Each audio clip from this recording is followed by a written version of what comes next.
Been an eventful 24 hours for the Middle East. US President Trump lashed out at both Israel and Iran, saying he's unhappy with both nations for violating the ceasefire agreement.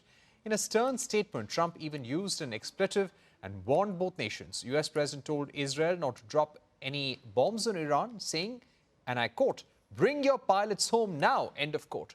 Missile sirens were heard in Tel Aviv and parts of Israel. Israel's defense minister accused Tehran of launching new missiles in violation of the ceasefire. Within 3 hours after Trump announced that he had brokered a truce, the Israeli minister ordered the country's defense forces to respond to Iran's violation with intense strikes in the heart of Tehran. Iran denied Israel's claims. According to Reuters, Iranian officials denied firing any missiles at Israel. In response to Iran's violations, Israel destroyed a radar installation near Tehran. However, it claimed to have refrained from additional attacks. Let's listen in to what President Trump said. Israel, as soon as we made the deal, they came out and they dropped a load of bombs, the likes of which I'd never seen before. The biggest load that we've seen. I'm not happy with Israel. Basically, have two countries that have been fighting so long and so hard that they don't know what the they're doing. Do you understand that? Joining us now to discuss whether the United States announced ceasefire will hold is William Wechsler, Senior Director of the Middle East Program at the Atlantic Council. He has also served as U.S. Deputy Assistant Secretary of Defense for Special Operations and Combating Terrorism. Mr. Wechsler, thank you very much for being with us. What is making Trump so angry right now? President Trump believes that wars are easy to end. He's made this statement many times and in many different contexts. And what he's learning is that there's a great deal of difficulty in doing this, that the reasons for wars are very deep and very complex. And these are easier, and ending them is easier said than done. Now, that said, he's putting pressure on both sides, which is appropriate, to keep a very fragile but important ceasefire. If that ceasefire is able to be maintained, it will be an important accomplishment, but hopefully only the first in many accomplishments to come. Right. Now, what do you think brought Donald Trump to this juncture? Till a few days back, he was literally talking about a regime change. He says we want to destroy Iran's nuclear capabilities, and why not even have a regime change? So has he given up on all those plans now? President Trump's policies towards Iran for the last month have been, quite frankly, very confused. He started off begging for a deal with Iran that Iran wasn't interested in.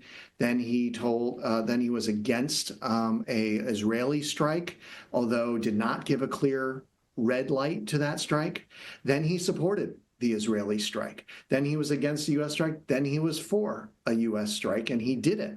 And now he has talked about regime change, and now he's interested in doing a deal. What I suspect is happening, but I don't know, is that Iran has put on the table a negotiation with the United States, and the price for that negotiation was a ceasefire. I don't know that that's the case, but that would fit the facts as I see them. That's aligned with how Iran and its proxies generally approach negotiations, and it would explain President Trump's behavior. Right.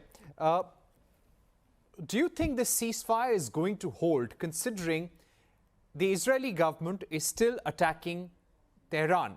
The Iranian government is also hitting back. Netanyahu has said that they will continue striking Iran's nuclear facilities. At the same time, there is an operation in Gaza that continues. Clearly, there is no end in sight.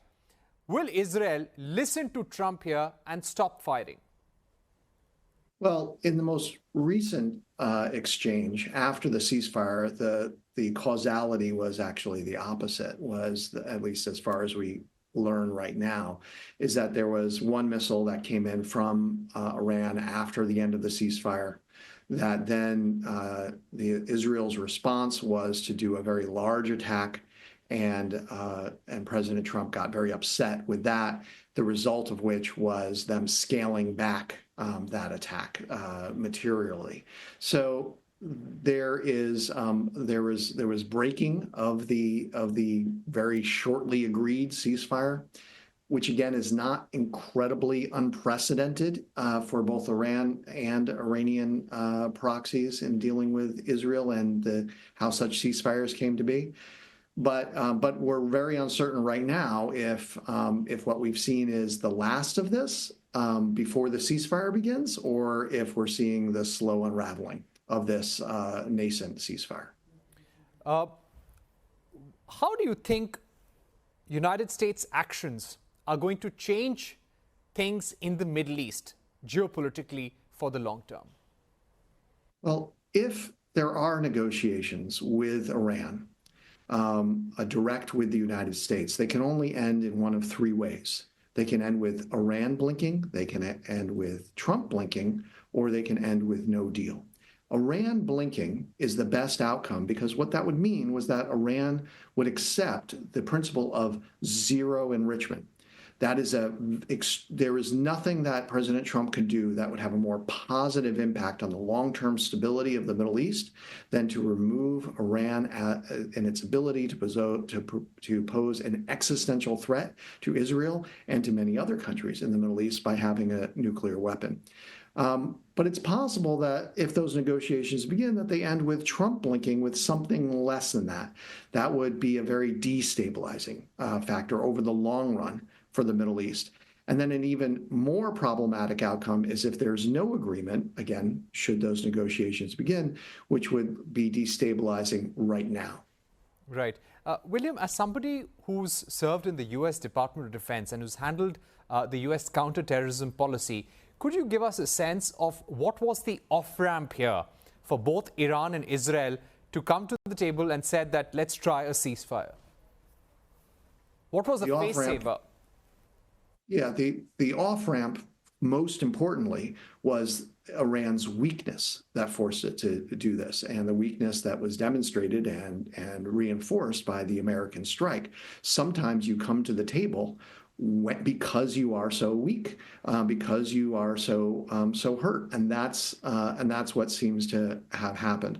But you also want to give some carrots again when the negotiations start. What Iran wants, what it should want, is the kind of relief from sanctions that it would get if it had no nuclear program. And so that is very much on the table, I'm sure, in President Trump's mind. From the Israeli side, they need to not have not change their objectives in their military operations. Their objectives are very clear. They wanted to prevent Iran from posing an existential threat to Israel. If they can avoid mission creep and stay at that, then they'll realize that if Trump can get this through this negotiation, they will have achieved their objectives. So that's the incentive for them to keep this ceasefire and see if the negotiations can go well. Donald Trump right now is annoyed with Israel for not stopping the bombing of Iran. Do you think if Israel continues with its offensive, will there be effort by Donald Trump to stop supporting Israel in this war? You know, Israel has learned from dealing with the United States for many, many decades one clear lesson, which is that there are red lights from the United States, and then there is everything else, and everything else is considered a green light. I don't know if Donald Trump understood this, because before Israel struck Iran most recently to start off just over a week ago to start off this latest chain of events.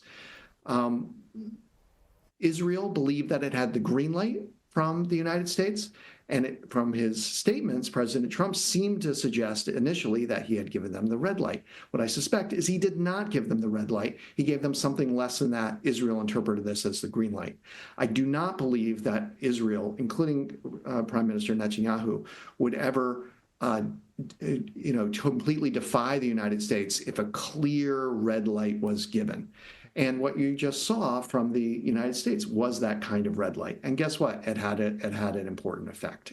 In Israel, the kind of attack that they put forward was pulled down quite significantly. And you saw that in President Trump's most recent tweet. Right.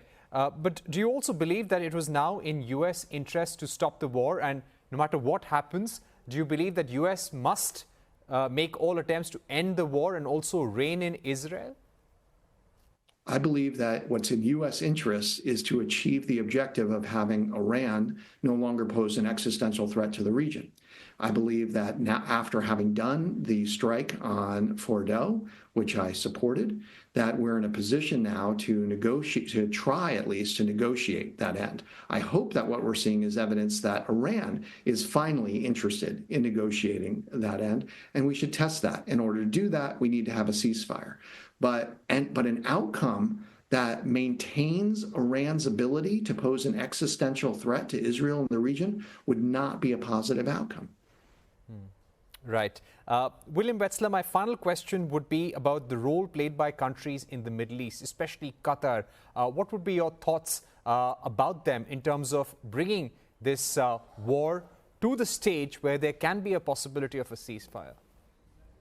I think, again, what seems to be the case is that when Iran responded to the United States crossing the Rubicon of directly attacking Israel, something we had not done previously, at least not since the Carter administration's special operations raid again to rescue the hostages back in 1980.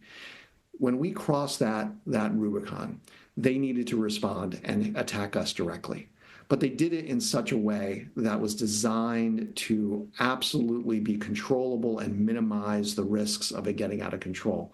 They clearly worked with Qatar in order to manage that kabuki dance, that performance, so that the performance came across as they intended. And they were successful in doing that. So to the degree that Qatar helped in that regard, that was a positive element towards de-escalation and towards moving, hopefully, to the next stage, which is a face-to-face direct negotiation between the United States and Iran. And thanks, William, for joining us. Let's move on. Here's a quick look at